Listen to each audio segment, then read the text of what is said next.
Okay, so do you want to draw any pose you want without learning all the anatomy?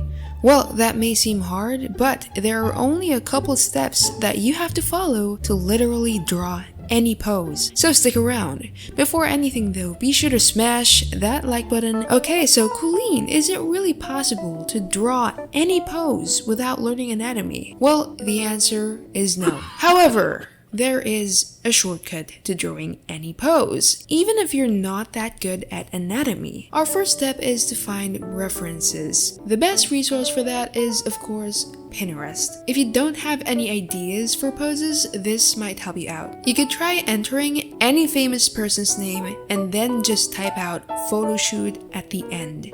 I also prefer to use K-pop idols as references because the bigger the fandom, the more references and resources. Okay, so let's say you want to draw someone standing up. The first thing we would do is to find a reference.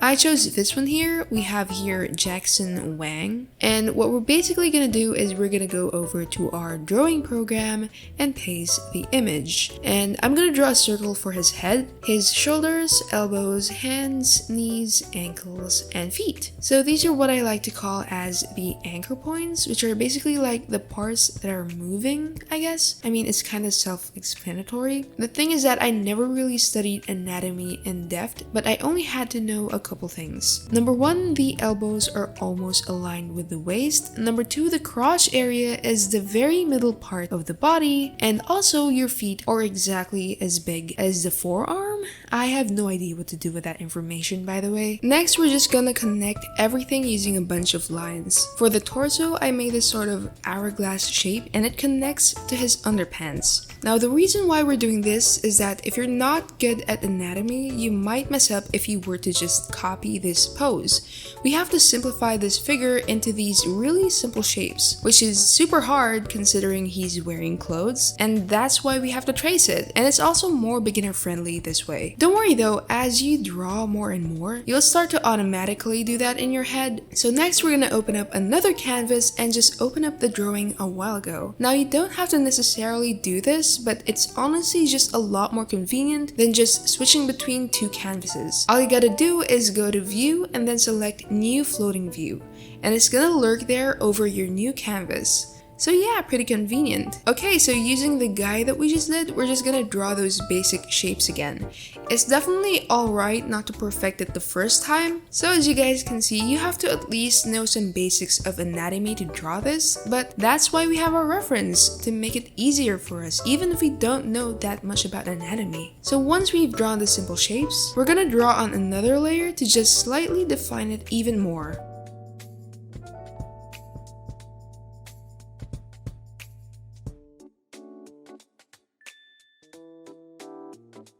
Okay, so let's compare this pose with the trace drawing.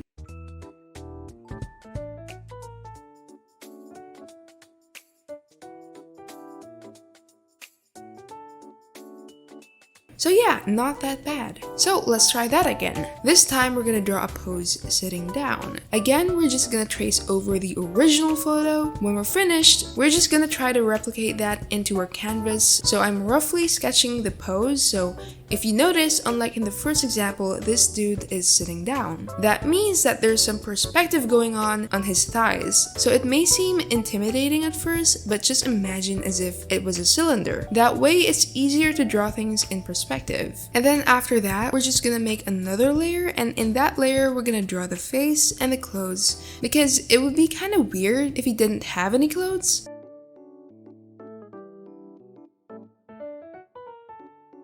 I just hurriedly drew his face because this was a pose tutorial. And yeah, just a bit of touching up, adding a bunch of wrinkles on his clothes, drawing his belt and his shoes, and there we go. Congratulations! Now we know the basics of drawing poses. Have you ever seen any JoJo pose at all? It's the epitome of spicy poses. So what makes them so interesting and so dynamic? Well, if we try to analyze the poses, we'll see that there's actually a line of action. Take a look at this, or this. you'll see that there's actually some sort of line that controls the direction of the body. Creating a line of action is gonna help you make your poses more dynamic. It basically serves as a guide, but you don't have to strictly follow it. Okay, so let's say you want to draw something like this. If you don't want your drawing to look too stiff, I suggest that you guys create a line of action, so I improved it some more. Also keep in mind that I almost never drew any straight lines in this drawing. They were all kind of bended, especially the limbs. But anyway, after drawing it for a couple more minutes, this is what I ended up with. Another thing you could incorporate is the perspective. If you drew poses in weird perspectives like this one, it's gonna make your drawing a lot more interesting. It's a technique called foreshortening. Okay, well, since I'm not really an expert in drawing perspective, I can only give you guys some tips to keep in mind. Number one, imagine that the shapes are like 3D cylinders, like there's some sort of dimension into it. So if you're looking at a reference, one thing I do is that I imagine what that shape looks like in order to really visualize the shape. For instance, this leg here, it looks like a bird's beak, and then this other one here, it looks like an ice cream cone. So if you're ever having trouble drawing stuff, just think that your subconscious has the brain of a 5-year-old. You gotta make it easier for your subconscious. Anyway, to summarize this whole video, make sure to use a reference and break down the shapes to make it easier to copy. Anyway, thanks for watching this video. I hope you guys like and subscribe. Thanks. Stay cool.